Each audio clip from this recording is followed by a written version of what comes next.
Amém, irmãos? Boa noite, pessoal de casa. Que noite maravilhosa. Quarta-feira de cinza, que o pessoal chama, né, irmão? Irmão, dia do acerto de conta. Deus possa abençoar a todos. Eu quero compartilhar uma palavra para abençoar a tua vida. Quem quer ouvir a palavra, diga amém. Lá em Marcos, no capítulo 11, versículo 23, nós estamos numa campanha, numa série de mensagens. O tema é alicerçados na rocha, né? É tão tremenda essa palavra, né, irmãos? Como eu tenho sido abençoado com cada quarta-feira aqui, tem sido uma chave assim. Quarta-feira passada eu ministrei uma palavra tão importante. Se você quiser, você pode acessar lá o canal do YouTube para você revisitar. A mensagem está muito especial. Hoje eu quero falar sobre Marcos 11, 23. Diz assim: porque em verdade vos afirmo que se alguém disser a este monte, ergue-te e lança-te no mar, e não duvidar no seu coração, mas crê que se fará o que diz, assim será com ele. Olha, por esta razão, eu estou dizendo-lhes que qualquer coisa que pedirem em oração, creiam, confiem e tenha convicção e tenha confiança que foi concedido a vocês e vocês o terão. Amém? Vamos orar. Obrigado, Jesus, por essa noite. Obrigado por essa palavra. Que o Senhor possa ministrar aos nossos corações. Que o Senhor agora, Pai, possa assumir o controle. Que não seja eu, mas o Senhor. Que o Senhor venha abençoar aqueles que estão em casa. Que sejam também tocados por essa palavra. Nós damos a Ti total liberdade. Que o Teu Espírito Santo possa mover-se em nome de Jesus, para a glória de Deus. Amém? O que está acontecendo em Marcos 11? Aqui é a última semana de Jesus antes da cruz. Ele entra no templo, ele expulsa os cambistas do templo, ele sai e passa por uma figueira, né, que não tinha frutos. Ele amaldiçoa a figueira. A figueira é símbolo de Israel na Bíblia. Quando ele passa pela figueira, a figueira tinha folhas, mas não tinha frutos. Guarde isso. Tinha folhas, mas não tinha frutos. No outro dia, quando os discípulos passaram pela figueira, ela estava seca. O que Jesus estava ensinando para aqueles discípulos? Assim é a casa de Israel. Tem aparência, mas não tem frutos. E a Bíblia diz que a gente conhece a árvore pelo fruto. Interessante, porque é nesse cenário que Jesus vai ensinar os discípulos sobre fé, palavra e autoridade espiritual. Vamos dizer juntos: fé, palavra e autoridade espiritual. E por que esse assunto é importante? Porque a gente vai ver que um monte, Jesus olha para um monte, e ele libera essa palavra: se tiveres fé do tamanho de um grão de mostarda, direis a esse monte. O que simboliza monte, pastor? Obstáculos que aparentemente são intransponíveis, situações difíceis que talvez você esteja vivendo. E claro que a intenção de Jesus aqui é treinar a fé daqueles homens para o que estava por vir, para que eles pudessem sustentar o ministério que se levantaria a partir depois da morte de Jesus. E claro que não era um ensino misticista, cheio de misticismo, como da época, cheio de religiosidade.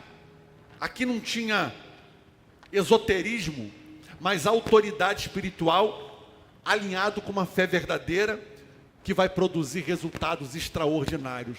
Você quer viver resultados extraordinários na sua vida? Coloque a tua fé em ação. Use a autoridade espiritual que Deus deu a você. E é você que Deus quer usar. E é você que Deus vai usar para isso. Quem está pronto, diga amém. Eu também. A primeira coisa que eu quero falar com você hoje, o poder da palavra. Vamos dizer juntos, o poder da palavra. Mais forte, o poder da palavra. O texto diz, se alguém disser, está aí no texto. Se alguém disser, Jesus não disse se alguém pensar, Jesus não disse se alguém sentir, Jesus não disse se alguém desejar, Ele disse se alguém disser. Sabe por quê? Quando a fé fala, o impossível se move. Fé é atitude. Se a tua fé não estiver respaldada em atitudes, a tua fé não vai funcionar. É interessante, porque ele usa aqui o verbo falar, né? Se disseres, ou se disser, assim vai acontecer. Sabe por que é que muita gente tem sido derrotado na vida? Pelas suas próprias palavras. Pelas próprias palavras que saem da sua boca. Porque com a mesma boca, as pessoas podem amaldiçoar, como podem abençoar. Tem muita gente que às vezes perde o senso cristão. E você sabe que quando uma palavra é liberada, o mundo espiritual toma posse dela. Ou o diabo vai tomar posse dessa palavra, ou os anjos e o céu vai tomar posse dessa palavra. Então tome muito cuidado com aquilo que sai da sua boca. Jesus está dizendo, se alguém disser, se você disser, está dito. Não tem como voltar atrás. Uma certa pessoa disse que palavras são como penas lançadas. É como se você chegasse no alto de uma montanha e pegasse algumas penas e soltasse. Não tem como mais recuperar. Palavras é assim. Um certo escritor disse o seguinte, você disse que não podia, e no momento em que falou que não podia, você foi vencido. Disse que não tinha fé, foi aí que a dúvida se levantou como um gigante, e te paralisou, e te amarrou. Por quê, pastor? Porque você está preso às suas próprias palavras. Aquilo que você diz tem força, tem autoridade no mundo espiritual. Não é à toa que o diabo sabe disso. Porque quando uma pessoa chega num terreiro de candomblé e vai fazer pactos, ele faz pactos através de acordos, firmando acordos no mundo espiritual. E por isso quando uma pessoa chega na igreja, é muito comum a gente no encontro com Deus fazer quebra de maldição, quebra de aliança. Como? Oração de renúncia, repetindo no mundo espiritual, quebrando vínculos, quebrando alianças, quebrando sentenças, renunciando o passado. Como? Através das palavras.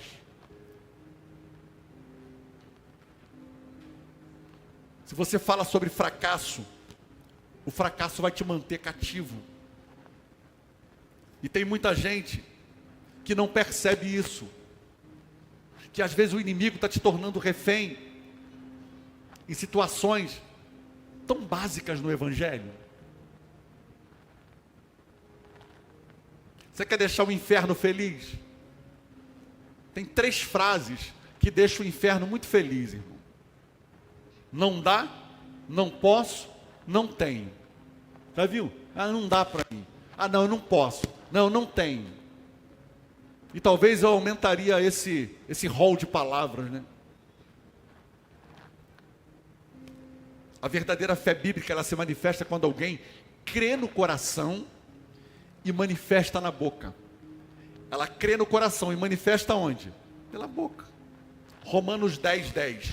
Com o coração se crê para a justiça e com a boca se confessa para salvação. Vamos ler? Com o coração se crê para a justiça e com a boca se confessa para a salvação. Então cuidado, não deixe suas palavras se tornarem sua prisão. E tem muita gente tomada de orgulho, porque às vezes fala o que não devia falar, mas também não tem a humildade para reconhecer. Tem um monte de gente assim, você deve conhecer. Eu não peço perdão. Já viu gente assim, eu não vou pedir perdão. A gente tem que tomar muito cuidado, irmão. Eu falava aqui no domingo, essa frase me pegou durante essa semana, né? Que tudo que Deus nos dá, Ele nos dá por um propósito. E o que Ele exige de nós? Responsabilidade. Nada é aleatório. Tudo que Deus te dá, Ele exige uma contrapartida. Eu falei que essa contrapartida se chama o quê? Propósito. Porque a moeda do céu é propósito. O que significa isso, pastor? Deus te deu uma família, é um propósito. Deus te deu um casamento, é um propósito. Deus te deu filhos, propósito. Deus te deu um ministério, propósito. Enquanto você estiver andando por esse propósito, não vai faltar recurso celestial na sua vida para você viver todos os anos e desfrutar do melhor dessa terra. Enquanto você estiver andando no propósito. Porque nada é aleatório. Tudo que Deus nos deu, Ele exige de nós responsabilidade. E isso é a maneira da gente amadurecer no Evangelho. E saber que tudo, a gente vai ter que prestar conta a Deus. Tudo que Deus te deu, você vai ter que prestar conta a Ele. Então tem muita gente que ele ora certo, ele pensa certo, mas continua falando errado. Então Jesus ensina, quem fala com fé move realidades. Diga comigo, quem fala com fé move realidades. Eu não sei quais são os seus objetivos, mas basta prestar atenção no que você vem falando, ou no que você tem falado. Porque se a sua confissão estiver errada, é porque não estamos crendo corretamente. Então lembre-se, antes de fazer o certo, você precisa crer certo.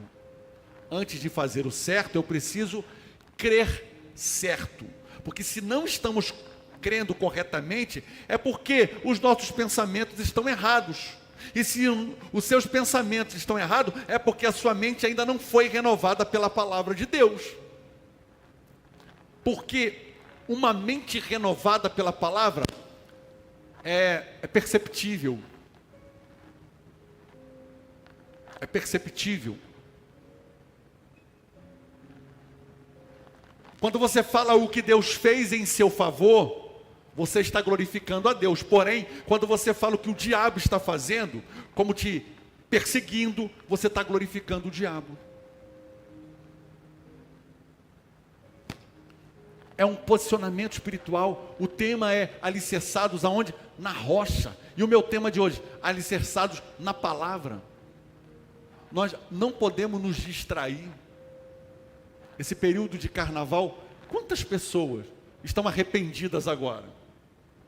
Quantas pessoas agora estão cheias de remorsos? Quantas pessoas aí, né, deixaram a carne falar alto? E agora? E o preço que vai se pagar? Talvez uma gravidez indesejada. Quantas mulheres engravidam nessa época e não sabem nem de quem é o pai? Olha, isso é uma tragédia. Alguém dizer que essa festa é vantajosa é uma ilusão. Porque a verdadeira alegria está em a gente poder ser livre. Quem é livre, diga amém. Ser livre, o que é ser livre? Eu quero, eu não quero, isso é ser livre. Não, eu não quero. Então, se confessarmos que Satanás é capaz de nos prender, nos manter afastado da vitória, nós estamos dando a Satanás domínio sobre nós. E 2 Coríntios 4:4 diz, nos quais o Deus desse século, Deus da onde, irmão? Desse século. Paulo está dizendo que esse século tem um Deus, com D minúsculo. Um Deus desse século com D minúsculo. Está aqui na minha Bíblia, porque lá entrou, na hora de fazer a transposição, mas o D é minúsculo. Cegou o entendimento dos incrédulos, para que lhes não resplandeça a luz do Evangelho, da glória de Cristo, o qual é a imagem de Deus. Então Satanás é um Deus desse mundo. E se uma pessoa permitir, ele vai entrar na vida dela. Se você der lugar, o bicho entra.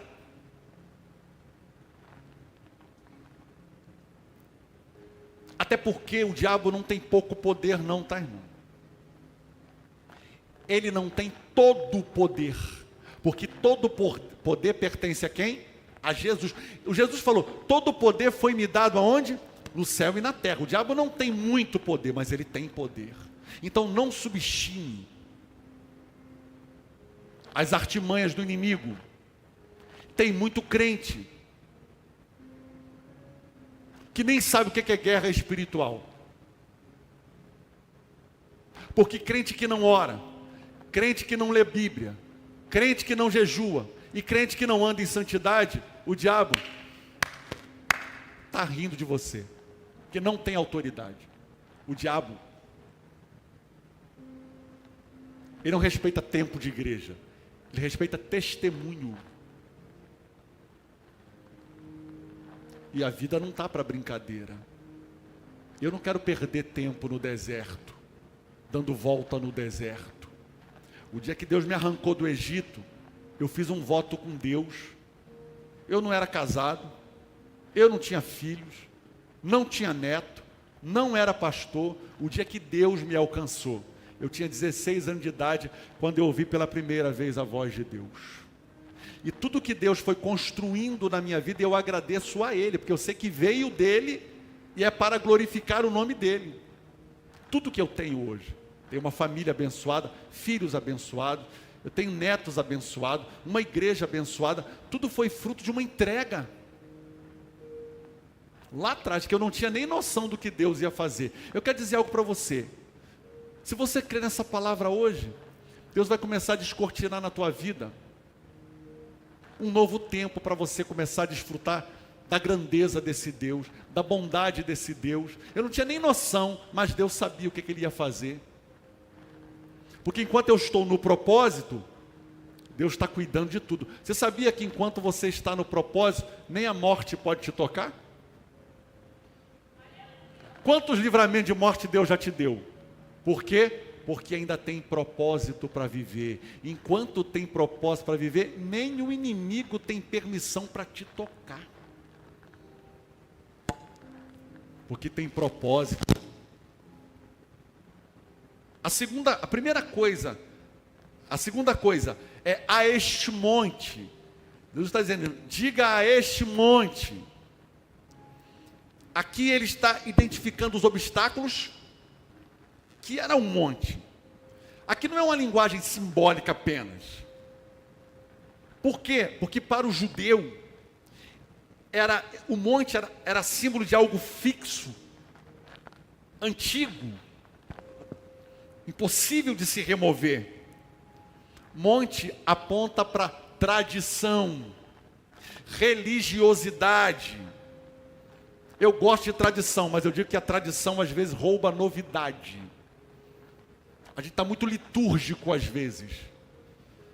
Isso rouba a oportunidade da gente viver coisas novas.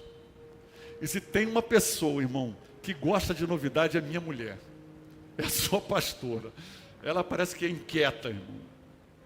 Se vocês viram lá, eu quero colher morango. Eu falei, sangue de Jesus tem poder. E comecei a caçar, irmão, na internet para procurar onde é que tinha morango lá. Encontramos um lugar lá na China e vamos para lá. Que experiência interessante. Que experiência diferente. Ah, mas é tão simples, irmãos. Deus também está nas coisas simples. Aliás, Ele está tanto quanto nas coisas simples, como nas coisas grandiosas. É que a gente às vezes só quer enxergar Deus, o Deus que, meu Deus, o Deus que fez o... Se você acordar pela manhã todos os dias, abrir os olhos, você já vai sentir o quanto Deus está presente na tua vida. Só em estar com os olhos abertos e podendo respirar. Quantas pessoas queriam estar aqui no teu lugar? Hoje eu fui no hospital orar pela minha sogra, e uma senhora Estava do outro lado da maca, e ela gritou assim para mim: o senhor não vai embora antes de orar por mim, não. O senhor não vai embora, não. Falei: já estou indo aí. E eu comecei a orar, e aquela mulher começou a chorar e glorificar a Deus. Obrigado, toda vez que o senhor vier aqui, o senhor vai orar por mim. Qual o nome do senhor? O senhor é pastor? Eu falei: sou. Então o senhor vai orar por mim. As pessoas estão sedentas. Sabe qual é o nosso problema? O nosso problema não é mesa, o nosso problema é falta de fome, falta de apetite, né? Esse é o nosso problema, porque a mesa está colocada, e não é só aqui não, é na sua casa, é no seu carro, é no seu trabalho. Deus está presente o tempo todo. A nossa questão não é a mesa, a nossa questão é o apetite, que muitas das vezes vem para a casa de Deus, não tem expectativa. O que o Senhor tem para mim hoje? O que o Senhor quer fazer na minha vida hoje? O que o Senhor quer fazer através de mim hoje? Quem está comigo, diga amém. Então, monte aponta para a tradição, né? Uma fé comum. Jesus disse para os discípulos no barco: homens de pequena fé, por que vocês estão com medo? Coloca a fé de vocês em ação. Homens de pequena fé, Jesus vai dizer para os discípulos. Porque existe uma fé que é capaz de mover montanha, existe uma fé que é capaz de repreender a tempestade, e existe uma fé comum. Existe a fé comum, e existe a fé que é capaz de repreender a tempestade, de repreender a maldição, de repreender a enfermidade, de repreender a fúria do inimigo. Qual é o tipo de fé que você quer andar? Uma fé comum ou uma fé extraordinária?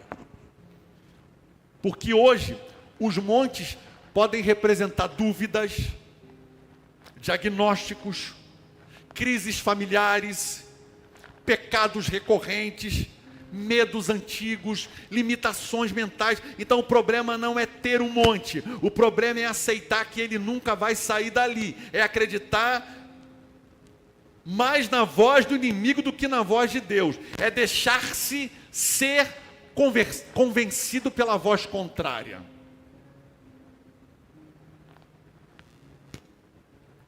Eu digo aqui que a fé não ignora o monte, mas ela confronta o monte.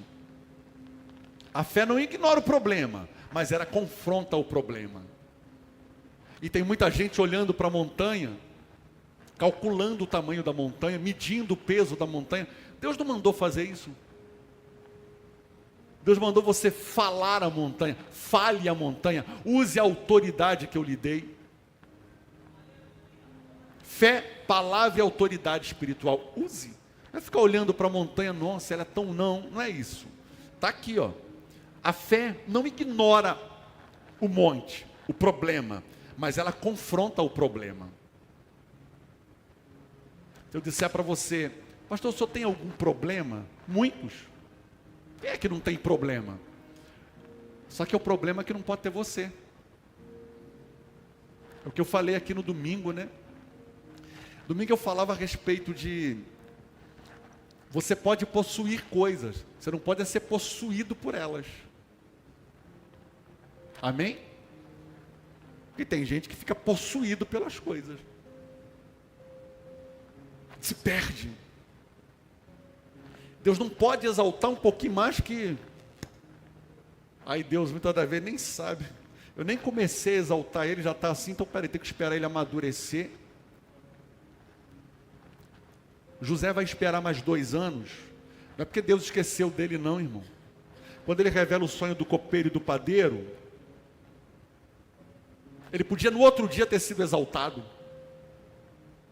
Só que depois de 2 anos, o rei teve um sonho que ninguém conseguia discernir. Aí chegou a hora de José entrar em cena. Então o sonho foi proposital e o tempo foi para o amadurecimento. Então eu quero profetizar na tua vida. Deus vai lhe dar sonhos poderosos e vai te levar para um novo nível, um novo tempo de intimidade com Ele. Não vai lhe faltar propósito para viver nessa terra todos os dias da sua vida na presença de Deus, glorificando ao Senhor, e ninguém vai te parar. Não tem montanha, diga para essa montanha: o meu Deus é maior. O meu Deus é maior. A segunda coisa, ele vai dizer: não duvidar no coração. Vamos dizer juntos: não duvidar no coração. Está aí no texto. Então Jesus agora, ele começa um diálogo mais profundo com os discípulos. Ele não diz não ter medo, não sentir insegurança, ele diz não duvidar no coração. Porque a dúvida é um terreno escorregadio. A dúvida, ela paralisa muita gente. A dúvida é um espírito de incredulidade que domina a mente de uma pessoa e ela não consegue avançar. E por que ele fala do coração? Porque na Bíblia o coração é o centro das decisões, convicções e identidade. Vamos dizer juntos, decisões, convicções e identidade. E a dúvida aqui não é questionamento intelectual, mas é um coração dividido entre dois pensamentos. Olha Tiago 1, 6 a 8. O que duvida é semelhante à onda do mar. Homem de ânimo dobre. Os que duvidam é como a onda do mar. A verdade é que muitos, irmãos, eles querem resultado de fé, mas com o coração reserva. É tipo assim, eu creio, mas se não der certo, eu já tenho o plano B. Eu creio, mas se não der certo, eu já vou dar o meu jeito, eu vou fazer do meu jeito. Só que a fé verdadeira não é irresponsável, mas também não pode ser dividida. Ela não é irresponsável, mas também não divide. Porque se Deus falou, eu confio. Se Deus falou, Deus vai cumprir. Tudo no tempo certo, na hora certa, no lugar certo, debaixo da unção certa. A terceira coisa, mas crê que se fará o que diz. É o que o texto está dizendo. Se você crê, né, se você disser para a montanha e crê, é como se fará, né, mas crê que se fará o que diz. Ele fala aqui de uma fé alinhada com a vontade de Deus. Existe a tua vontade, a minha vontade. E existe a vontade de Deus. E aqui é importante que Jesus está falando, para que você não crie extremismos. Aqui Jesus não está falando de pensamento positivo, lei de atração, confissão vazia. Ele está ensinando uma fé alinhada à vontade dEle. Quem acredita que o que Deus tem para você é o melhor? Você acredita que o que Deus tem para a tua vida é o melhor? E que ninguém pode proporcionar aquilo que só Deus pode proporcionar? Você acredita nisso? Tem muita gente que não. Ele confia, como diz a Bíblia, no braço da carne. Como diz o texto, né? O texto diz que, é Jeremias que fala, maldito é o homem que confia no homem e faz disso o seu braço forte, né? E faz dele o seu braço forte. Eu preciso te lembrar que a Bíblia não está dizendo que você não pode confiar na pessoa, em uma pessoa. Como é que pode? A pessoa, o marido não pode confiar na esposa? Ou a esposa não pode confiar no marido? O que ele está dizendo é cuidado, para você não se basear na sua própria força. Você achar que você é capaz. Porque afinal de contas, irmão, nós dependemos de Deus. 24 horas por dia. Quem pode dizer o que vai ser amanhã? Se o Senhor não permitir, se o Senhor não quiser, se o Senhor, não é assim que a gente fala? Amanhã eu vou fazer tal coisa, se o Senhor permitir, irmão. Porque a gente não pode dizer o que vai acontecer daqui a 10 minutos. Só que eu tenho fé que Deus vai me livrar de todo o mal. Eu tenho fé que eu vou chegar bem em casa, que Deus vai colocar os anjos acampados do meu veículo e vai dar tudo certo. Eu tenho fé para isso. Eu creio que nenhum mal vai me suceder. Isso é fé, eu ponho a minha fé em ação. Mas quem dá o veredito final? É Deus.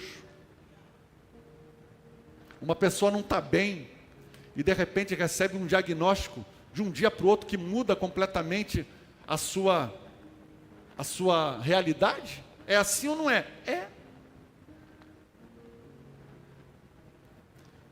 Marcos 11:14, ele está dizendo, 24, tudo o que pedires em oração, credes que o recebereis. É o versículo posterior, né? Então ele observe aqui, ó, pedi, crê, recebereis. Mas tudo dentro da oração.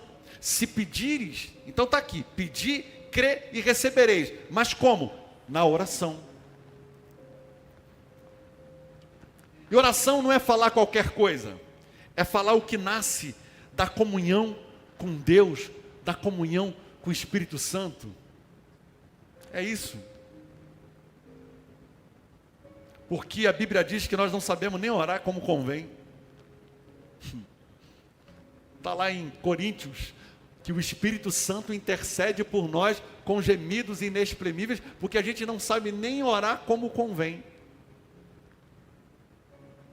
Aí o Espírito Santo está lá diante da presença de Deus, decodificando a nossa oração. Não é isso que ele quer dizer, ele quer dizer isso aqui, e é verdade.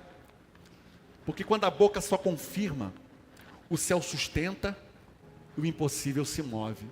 Vamos dizer juntos, quando a boca confirma, o céu sustenta, o impossível se move. Eu creio em nome de Jesus, irmão. Eu creio. A quarta coisa, assim será com ele. Está aí no texto também. Assim será com quem? Com ele que está clamando. Por quê, pastor? O que que Jesus estava mostrando para os discípulos? Que a responsabilidade, ela é pessoal. A responsabilidade é individual. Então Jesus está finalizando. Assim será com ele, né? Ele não diz com um grupo, com a multidão, com quem escuta. Ele fala dessa fé pessoal, porque ninguém pode, ele está dizendo, né? Crer por você, decidir por você, falar por você. Deus não limita você. Muitas das vezes, você é que se limita.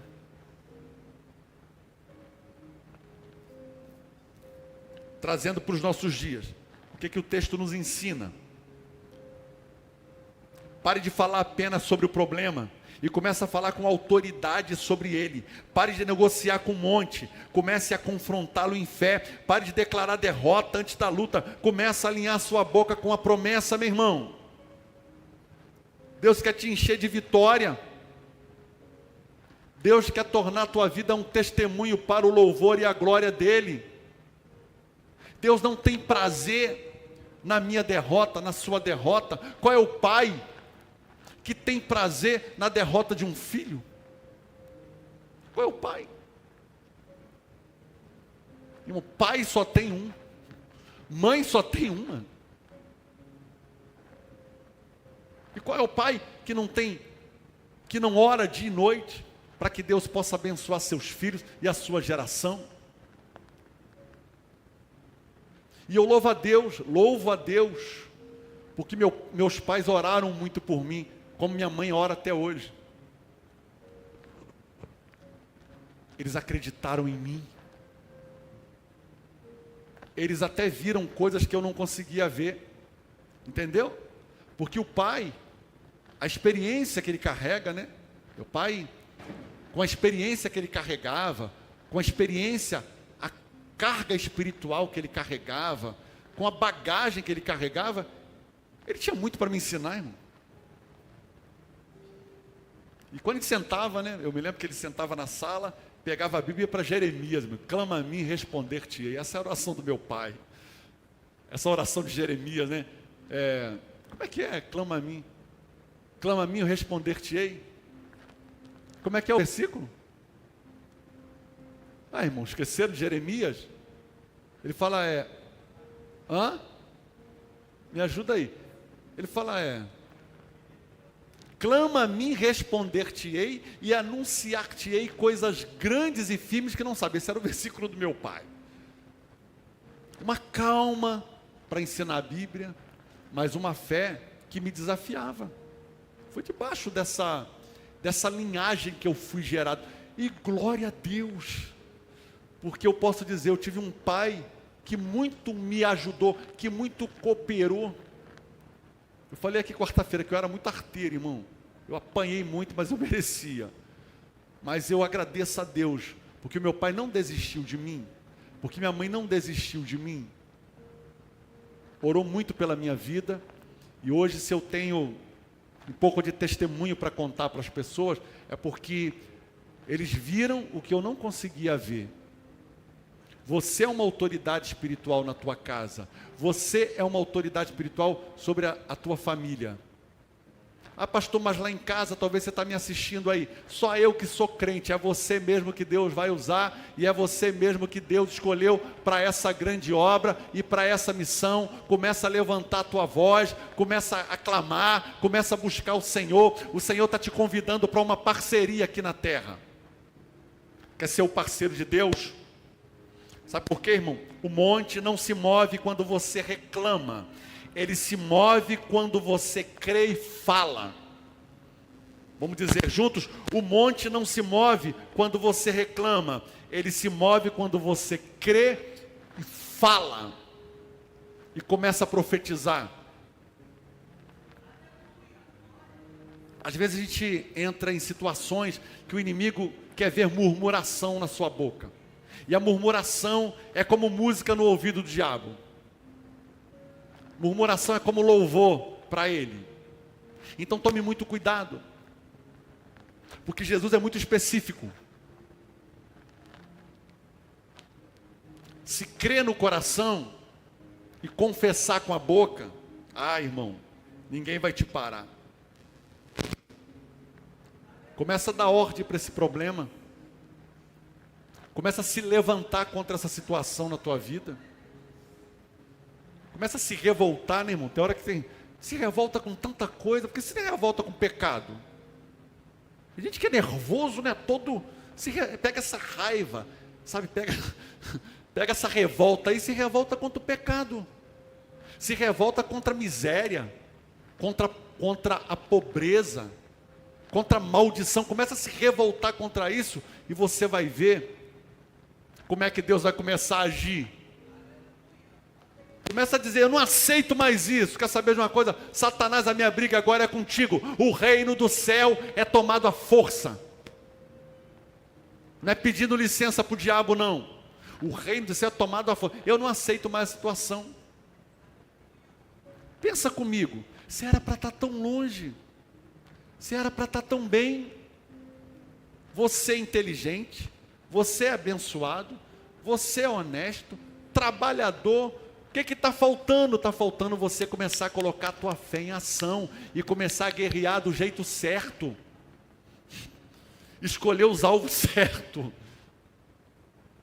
Você está atirando em gente que não estou entendendo. A gente está do mesmo lado. Muitas pessoas às vezes estão dentro da casa de Deus, mas ela não consegue se abrir para receber o novo de Deus. A minha Bíblia diz que Deus não põe vinho novo em odre velho. Então uma pessoa pode estar convertida há vários tempos, talvez nem convertida, porque o convertido requer um coração novo. Entendeu? O convertido, ele requer um coração novo. Se alguém dizer eu sou convertido, imediatamente ele já recebeu um coração novo. Mas às vezes as atitudes é errado. O coração é novo, mas as atitudes continuam sendo as mesmas. Então está na hora de começar a confrontar, para que 2026 a gente possa viver o melhor ano, irmão. Eu sempre digo, vai ser o melhor ano da minha vida. Mas eu quero trabalhar para isso, eu preciso trabalhar para isso. Não adianta só lançar frase de efeito. Eu preciso trabalhar, eu preciso criar estratégia, eu preciso mudar hábitos. Já está no mês de fevereiro, o ano está, ligeiro, voando. Daqui a pouco no meio do ano. E o que você vai fazer para que você possa ter uma colheita diferente? Tudo novo. Eu quero viver algo novo na minha vida. Não quero um evangelho de repetição. Quero novidade. Começa a pedir a Deus experiência com Deus. Toda vez que eu entro assim nesse inconformismo, né? Minha palavra também tem um pouco disso. De inconformismo, de não concordar em ver as pessoas sendo tragadas pelo vício, sendo levadas pela morte, sendo, sabe, enganadas. Tem hora que a gente, o mínimo que a gente tem que fazer é se indignar e dizer: Senhor, está errado isso, eu não concordo com isso. Eu me lembro que meu pai virou uma chave lá em casa, tanto a minha mãe como meu pai, porque a minha mãe foi muito cabeça. Meu pai se converteu numa outra denominação, e minha mãe era de outra denominação. E minha mãe: deixa o meu pai, eu não vou para lá não, deixa ele ganhar musculatura espiritual e deixa ele caminhar. Aí chegou uma hora que minha mãe começou a orar: agora está na hora de você vir apacentar a sua família. Aí começou: vamos lá na igreja, vai ter uma festividade lá hoje, vamos levar as crianças. Aí aos poucos, Deus foi fazendo a obra no coração do meu pai. Quando minha mãe menos imaginou, meu pai estava do lado dela, sentado dentro da igreja, daqui a pouco dirigindo o ponto de pregação. E era uma maravilha, era uma alegria lá em casa, meu irmão. Ponto de pregação, quinta-feira, subi morro para pregar o evangelho. O dia que chovia com lama, o dia que tinha lama, meu irmão, era um desafio. Mas a gente ia com uma alegria, porque ela teve sabedoria. Na hora certa ela lançou a palavra certa, trouxe ele para a presença de Deus e muito nos abençoou. Eu quero deixar essa palavra para você hoje, nessa última semana da nossa série. Use a tua boca com autoridade, mas não use para glorificar o diabo, não. Use para glorificar Deus e envergonhar o inferno. Chega de ceder. Às vezes acontece, as palavras que saem da sua boca, elas abrem o céu, mas elas também fecham o céu. Às vezes tem que chegar no ambiente e começar a liberar o céu de novo, que está fechado. Que a pessoa reclama tanto, murmura, às vezes xinga. Palavrão, crente que xinga palavrão. Tem. Aí o céu, bloqueado. Já cheguei em lugar para orar e olhar para o pastor e falar: o céu está fechado aqui, tá? E gente falando muita coisa. Gente que fala mal de pastor, fala mal da igreja. Você está atraindo, irmão, um céu que não é o céu de novidade para a tua vida. Fala mal do ministério, fala mal da tua profissão, fala mal de todo mundo, espragueja, sabe?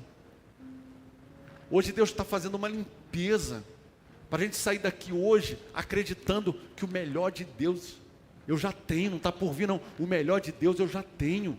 Agora só depende de quem? De você. Cumprir os princípios, andar em obediência. Sabe por que muita gente, irmão, acaba ficando pelo meio do caminho? Porque não quer andar em obediência. Para que Deus te deu pastor então? Qual é a função do pastor? Não é orientar? A função do pastor não é explicar? A função do pastor não é amar? A função do pastor não é falar? Por que tem pastor na Bíblia, irmão? Por que Deus colocou lá? Uns para pastores, outros para apóstolos. Para que a gente tivesse referência. Todos nós estamos passando um processo de aperfeiçoamento. Todo mundo aqui. Não tem mais ou menos. Todo mundo num processo de aperfeiçoamento. Aí eu aprendo com o testemunho da irmã, daqui a pouco eu aprendo com o testemunho do irmão, o irmão aprende com o testemunho do outro. Que tremendo, é mesmo? Glória a Deus pela tua vida. E a gente vai crescendo como família. Mas às vezes, irmão, a gente fala que é família, mas não vive como família.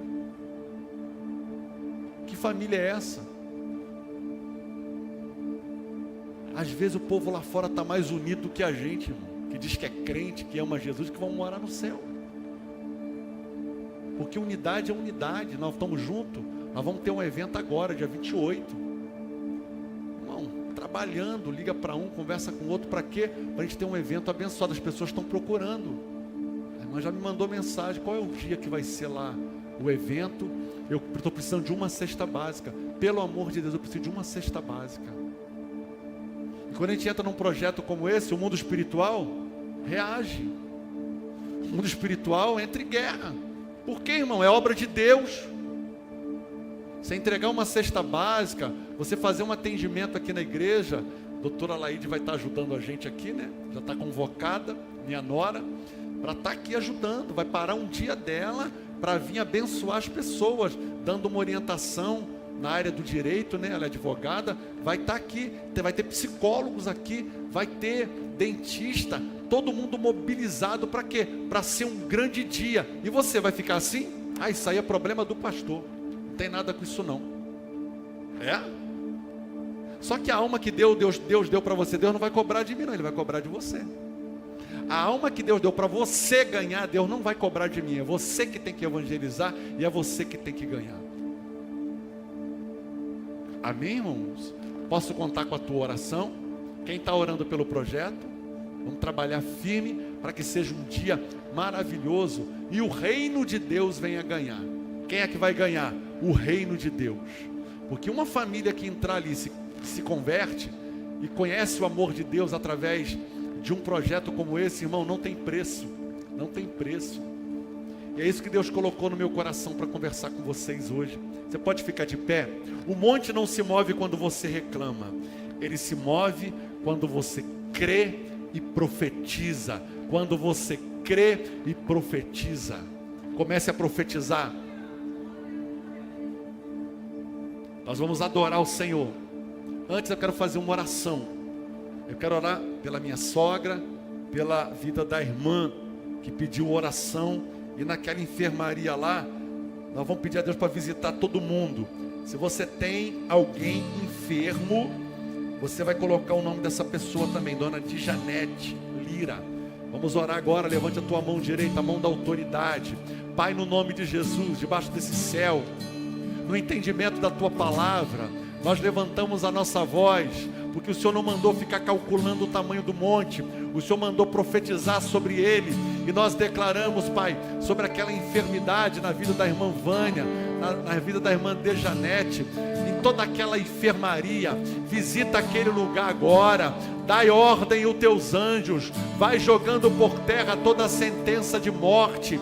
Nós declaramos vida, que flua a vida de Deus, que nós possamos ouvir os testemunhos, Pai. Visita agora os hospitais, os enfermos, aqueles que estão debaixo de sentença de morte. Ah, Deus, dá o livramento ao teu povo. Visita agora, meu Pai, aqueles que precisam de um diagnóstico, aqueles que precisam de um medicamento, aqueles que precisam, meu Pai, de um exame.